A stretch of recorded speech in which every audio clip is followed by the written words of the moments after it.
Est-ce qu'on peut aimer sans souffrir? Il y a une espèce de croyance que j'avais il y a longtemps et je m'en suis souvenu l'autre jour en coaching avec quelqu'un qui avait la même. Figure-toi que la croyance, c'est que si on aime beaucoup et qu'on vit beaucoup de bonheur, alors forcément, on va vivre après beaucoup de malheur. Et en fait, c'est vraiment une croyance que j'ai gardée longtemps, mais j'ai fini par m'apercevoir, sur la milieu de ma trentaine, que c'était faux. C'était faux pourquoi? Parce que j'ai pu expérimenter des grosses périodes de malheur sans même avoir vécu du bonheur, d'une part, et que plus tard, sur la fin de ma trentaine, j'ai vécu des grosses périodes de bonheur qui n'ont pas entraîné de conséquences en termes de souffrance. Donc c'était une fausse croyance. Si c'est une croyance que tu as, peut-être qu'elle t'affecte en fait dans ta vie amoureuse parce qu'elle peut t'empêcher de t'engager pleinement, d'une part, ou d'autre part, si tu es déjà engagé pleinement, elle peut t'empêcher de sortir d'une relation qui pourtant ne te fait pas du bien, parce que tu crains que ça soit encore pire si tu arrêtes la relation qui te procure quand même un petit peu de satisfaction et de bonheur. Donc c'est vraiment un truc qui est en lien avec la dépendance affective. Et je vais te dire pourquoi. Parce que la dépendance affective, c'est quand on n'a pas eu la chance, quand on a grandi, de recevoir suffisamment de reconnaissance, d'amour, d'attention, d'appréciation pour construire une bonne estime, une bonne image de nous-mêmes. Quand je dis bonne, ça veut dire une image, un niveau d'estime qui est suffisamment solide pour qu'on puisse se permettre de prendre des risques, de sortir de notre zone de confort et surtout de tolérer des périodes de frustration. Les périodes de frustration, tu sais, c'est un peu comme quand il fait pas beau. Bah, il y a des moments comme ça où il va pleuvoir pendant 3 jours, une semaine, et c'est dommage. C'est pas très agréable de sortir sous la pluie quand il fait froid, tout ça. Mais ça fait partie de la vie. Ça fait partie de la météo. Et on va pas s'enfermer chez nous et refuser d'aller faire les courses ou d'aller bosser juste parce qu'il pleut. On va tolérer cette frustration. On sait que c'est passager. On sait qu'après l'hiver, il y aura l'été. On sait qu'après la pluie vient le beau temps. Et ce qui est vrai dans la météo, bah, c'est assez vrai dans nos amours aussi. C'est-à-dire qu'on peut tolérer des périodes de frustration dans une relation amoureuse parce que peut-être l'autre vit un coup de stress, ou peut-être il y a une maladie, ou peut-être il y a eu une perte, un décès dans la famille, ou peut-être il y a une période qui est économiquement compliquée, ou qu'il y a un ado qui fait sa crise. Bref, il y a des périodes comme ça où c'est compliqué. Et ça fait partie de la vie. C'est un truc qu'on pourra jamais changer. Le seul truc qu'on peut changer, c'est comment on réagit à ces difficultés. Et si on est en dépendance affective, alors on risque de mal réagir. C'est-à-dire qu'on risque d'avoir des réactions, par exemple dans une relation amoureuse où on sent qu'il y a une distension du lien, il y a moins de connexion, il y a moins de complicité. Peut-être que l'autre est un peu plus renfermé dans sa bulle, dans le silence, etc. Ne nous donne pas ce qu'on aimerait recevoir. Et ça peut arriver, évidemment, ça peut arriver à n'importe quel moment. Mais si on peut tolérer un certain niveau de frustration, ça nous permet de bien réfléchir et de bien analyser la situation avec du recul et sans réagir de manière trop impulsive. Et à ce moment-là, quand on peut prendre ce temps de réflexion parce qu'on est capable de tolérer quelques jours, quelques semaines, voire même quelques mois, hein, des fois, de frustration, eh bien, on peut mettre en place des solutions qui vont convenir. On peut aborder le sujet d'une manière qui n'est pas agressive ou hostile ou irrespectueuse pour l'autre. Par contre, si on ne peut pas tolérer ce niveau de frustration. Parce que déjà, on est en manque depuis qu'on est tout petit, alors on va vite surréagir. La voie de l'anxiété, là-dedans, va prendre le dessus, va pirater la voie du jugement et nous faire émettre des jugements sur l'autre qui sont super négatifs et qui sont surtout pas efficaces pour prolonger, préserver la relation et réparer le problème. Pourquoi? Parce que dans ces moments-là, on va réagir avec des mécanismes de défense. Les mécanismes de défense, il y en a plusieurs sortes. Il y a l'attaque, où on va aller piquer l'autre, on va devenir désagréable, on va se montrer hostile, on va se comporter un peu comme si l'autre était notre ennemi, comme si l'autre nous faisait du mal exprès, et donc on va lui en vouloir, on va faire des reproches, des remarques désagréables, etc.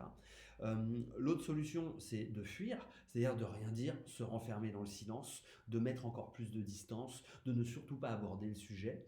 On peut faire un petit mélange des deux, là ça va devenir passif-agressif. On peut aussi avoir l'attitude qui consiste à être complètement figé. Ça c'est quand on ne sait pas trop s'il faut lutter ou fuir et du coup on est paralysé, le cerveau ne fonctionne plus, on est incapable de décider, de réfléchir. Et enfin on peut réagir, c'est un autre mécanisme de défense, en se suradaptant. C'est-à-dire en essayant de tout faire pour faire plaisir à l'autre.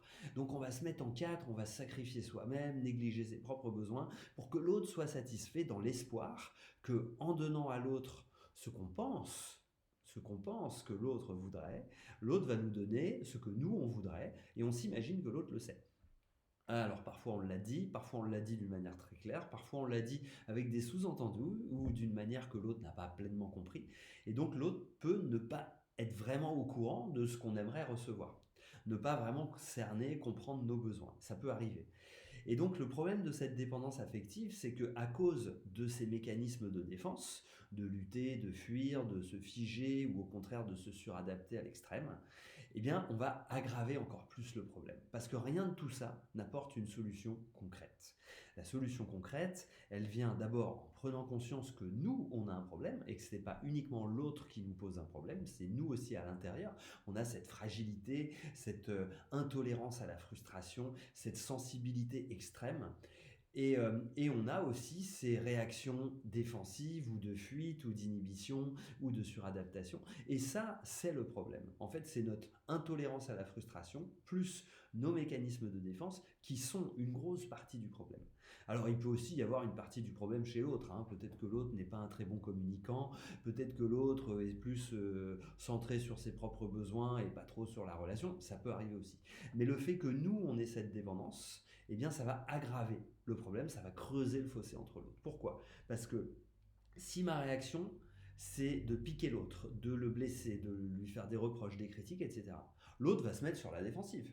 Normal. Et donc, on va se retrouver deux hostiles l'un contre l'autre. Ça crée des conflits qui peuvent ne jamais se résoudre. Des fois, il y a des conflits qui traînent pendant des années, qui ne se résolvent pas. Ça peut générer des types de conflits qui se déclenchent pour une broutille. Ah, pourquoi là, tu as laissé la bouteille sur la table et paf, ça part, alors qu'en fait, c'est absolument pas grave. Ça, c'est le signe qu'on n'arrive pas à aborder le vrai sujet de la conversation, qu'on a tous les deux une cocotte à l'intérieur là qui est super chargée, mais qu'on ne sait pas comment en parler de manière claire, efficace. Et c'est normal, hein, faut pas te culpabiliser si ça t'arrive. C'est juste qu'à l'école, ça fait vraiment pas du tout partie des sujets qu'on aborde, quoi. Les seuls moments où tu vas aborder un peu des sujets de communication, c'est si tu fais des trucs dans la vente, et tu vas pas du tout l'aborder pour vraiment résoudre des conflits émotionnels avec les gens que t'aimes. Tu vas juste l'aborder pour résoudre des situations de négociation avec des clients ou des partenaires commerciaux. Donc c'est les mêmes techniques, mais comme c'est pas du tout le même contexte, ça peut être assez difficile de transposer ces techniques dans ta relation amoureuse. Donc t'inquiète pas si tu te sens pris dans ce genre de piège, hein. Moi j'y suis resté pendant très longtemps et si tu veux des techniques pour en sortir, tu peux cliquer le lien qui est en dessous ici, il y en a plein, j'en ai fait mon métier parce que en 25 ans d'études de ce genre de sujet, j'ai accumulé un sacré paquet de choses. Donc ce que je voudrais te dire surtout, c'est que tu peux sortir de ce problème. C'est-à-dire que c'est juste une histoire de compétence et c'est pas vraiment la mer à boire du tout en fait. Moi j'ai étudié ça pendant 25 ans parce que personne m'a amené ça tout cuit sur un plateau. Il a fallu que j'aille chercher, que je lise des centaines de bouquins, que je fasse des milliers d'heures de stages, de formation, de thérapie, etc. Parce que personne m'a amené une solution clé en main.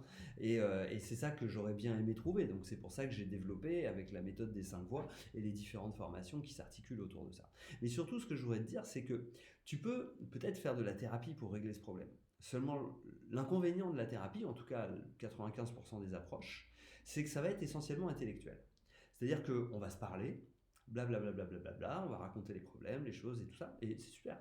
Mais il se passe pas grand-chose au niveau émotionnel, sauf que tu vas lâcher ta petite larme, ça va te faire du bien, ok, super, mais c'est pas non plus une guérison, et il va rien se passer du tout au niveau corporel. Et ça, c'est un gros problème.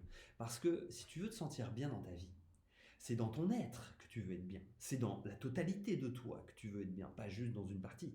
Et la totalité de toi, c'est un cerveau qui vit dans un corps, et ce corps, il est animé par un cœur qui pompe toute l'énergie et fait tourner toute l'énergie pour alimenter tout le système. Et donc, si tu veux une méthode efficace, il te faut une méthode qui combine à la fois des approches qui vont faire travailler ton corps, faire travailler ton cœur et faire travailler ton esprit. Et là, tu vas guérir très vite de cette dépendance affective. C'est un peu comme si tu disais, tiens, je veux vendre ma voiture. Ok ? Imaginons que la voiture, il y a 3 parties, un peu comme esprit, cœur, corps. La voiture, il y a l'extérieur, l'intérieur et la mécanique. D'accord ? Imagine que tu vas chez un garagiste et tu lui dis, voilà, réparez-moi ma voiture aux petits oignons, je veux la vendre. Et le garagiste, il te fait que la mécanique. Mais à l'extérieur, tu as plein de rayures et à l'intérieur, c'est tout pourri, ça sent le pipi. jamais tu vas la vendre ta voiture. Ben, c'est un peu ça. Si tu t'intéresses que à une approche intellectuelle, tu ne fais qu'une partie du travail, que un tiers du travail. Si tu veux vendre une belle voiture, il faut que la mécanique soit propre, l'intérieur soit propre et sente bon, et l'extérieur soit propre et reluisant. Il faut que ton esprit fonctionne aux petits oignons, il faut que ton cœur soit apaisé et serein, et il faut que ton corps soit suffisamment en énergie pour pouvoir faire fonctionner ton cœur et ton esprit. Tu vois, c'est un peu ça, quoi. Donc, je t'invite vraiment, si tu as ce problème de dépendance affective, que tu te retrouves dans des conflits en couple, à faire de la thérapie. Si tu en fais déjà, surtout continue, parce que c'est vraiment une aide, hein, ça te fait bien travailler l'esprit, c'est super. Mais si tu te contentes de ça et que ton problème est léger, ça va marcher. Mais si ton problème est trop profond, alors ça va pas marcher. Ou alors ça va marcher, mais ça va prendre 5 ans, 7 ans, 10 ans. Ou alors ça va pas marcher du tout. Donc tu peux cliquer le lien ici, aller découvrir ce que je te propose, et tu vas voir que là, c'est des techniques qui sont très complémentaires de ce qu'on fait en thérapie, hein, parce que moi je suis pas psychologue, je suis coach, c'est ça ma formation, c'est ça mon domaine, et formateur. Donc ce que je propose, c'est complémentaire d'une thérapie. Après, évidemment, si tu as un trouble du style dépression, anxiété chronique généralisée, si tu as un problème de type bipolarité ou autre, là évidemment c'est un psychologue ou un psychiatre qu'il te faut, c'est pas quelqu'un comme moi. Moi je peux éventuellement intervenir en complément, mais pas pour résoudre ce genre de problème-là. En tout cas, juste la dépendance affective, parce que tu n'as pas construit suffisamment d'estime, de confiance en toi pour t'auto-nourrir quand tu es dans les périodes où ça va difficilement et tolérer un niveau de frustration qui va te permettre de résoudre le problème sur un terme un petit peu plus long mais très efficace, et bien là, je suis l'homme de la situation.